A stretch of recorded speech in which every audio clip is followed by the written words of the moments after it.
I prefer to be single. And the reason why is because I'm not distracted by other people's stuff, their issues, their problems, their insecurities. I'm able to focus solely on me, my needs, my wants. I'm able to focus on my problems, my issues. I'm able to do things that I need to do for me at full capacity. When I'm sitting up here trying to like somebody, trying to catch feelings for somebody, I lose track of my own needs, my own wants, my own desires, my own problems. I'm sitting up here pouring and pouring and pouring into a bottomless pit the vast majority of the time because they're never satisfied. They keep taking and taking and taking. They're not replenishing anything into you. You need to write another book. You know what I'm saying? You're draining. They're draining. They're succubus. They're energy sucking vampires, aka narcissistic.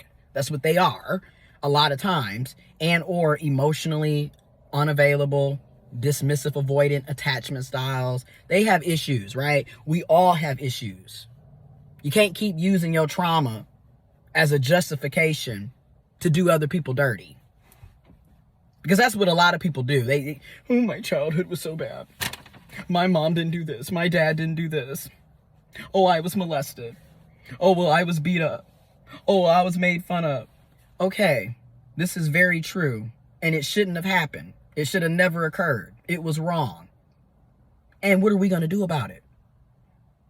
That needs to be the question. What are we going to do about it? Because again, how are we in our 30s still acting like we were acting 20 years ago at 10, at 15?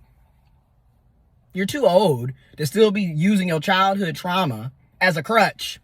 I'm just going to go, hey, it is what it is. You're too old. And you're going to continue to push people away. Another thing that I've noticed about these types is they don't really have friends. I wonder why. People don't really want to be around you. I wonder why.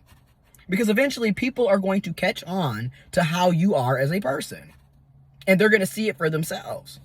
And they're going to make the decision to leave. And these are also the same types of people who are perpetual victims. Woe is me.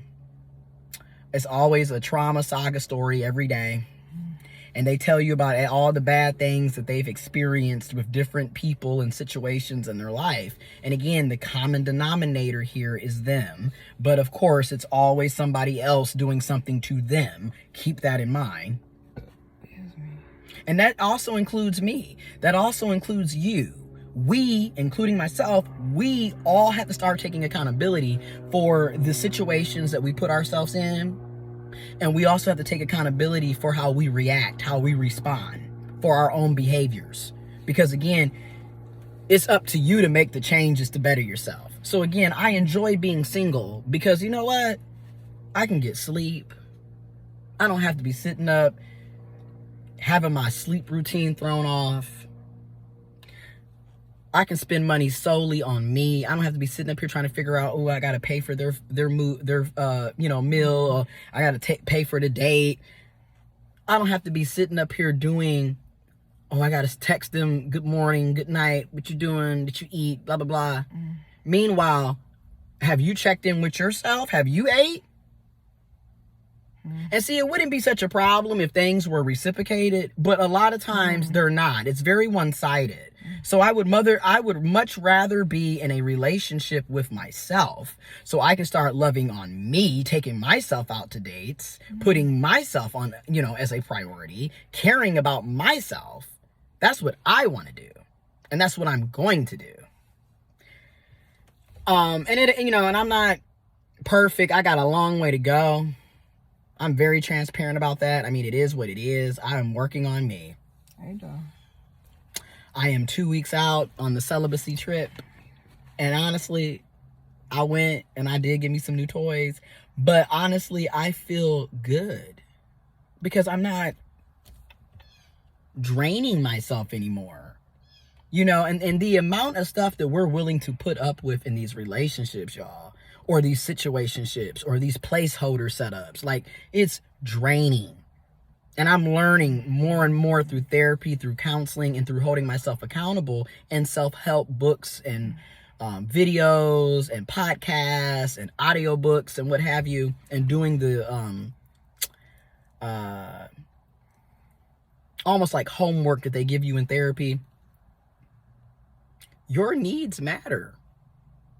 You know, a lot of us were taught in childhood that they didn't matter, but they matter. You're supposed to be happy too. It isn't supposed to just be the other person getting everything that they want and then you're not getting anything out of it. So again, a lot of us, in my opinion, we are better off being SINGLE _ bold exclamation point single. We're better off being single until we meet the right person for us, instead of sitting up here constantly putting ourselves out here to be hurt. Build your self-esteem up. Build your sense of self. Work on your boundaries. Take yourself out. Date yourself. Treat yourself the way you would want to be treated in a relationship.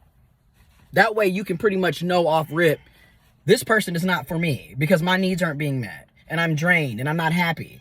You know, a lot of us are stressed out, and then you get that mental stress. Now you're having physical health problems that are directly related to that stress because of that person or the situation that you're dealing with. I'm just keeping it real. You got to stop dealing with people. And you got to recognize that, hey, you're not compatible. And you're not on the same page. And it's not about you being mean. It's about you putting yourself first for once. Oh, my. Sorry, but I come first in my life, not you. I don't have kids, so I don't have anybody else that I need to be worried about except me. I'm just keeping it real. And a lot of us need to start realizing that. It doesn't make sense. If you can't take care of yourself, how are you going to be a partner for anybody else anyways? You can't give from an empty cup. Oh, my. A lot of us are drained because of the people and the situations that we keep putting ourselves in. I'm just being real. 2 weeks, no sex. 2 weeks, consistency in the gym. 2 weeks, working on my sleep routine, getting better sleep. I mean, I am more focused than I have been in a while because I'm not sitting up here running behind somebody that can't meet my needs. I'm not sitting up here running behind somebody that's selfish, that only cares about themselves. I'm not sitting up here draining myself anymore. I put myself first. And a lot of us need to do that.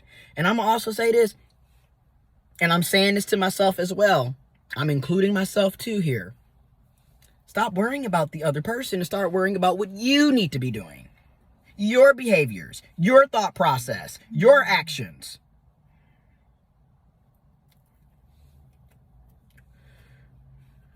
For real. Put yourself first. Put yourself first. Put yourself first.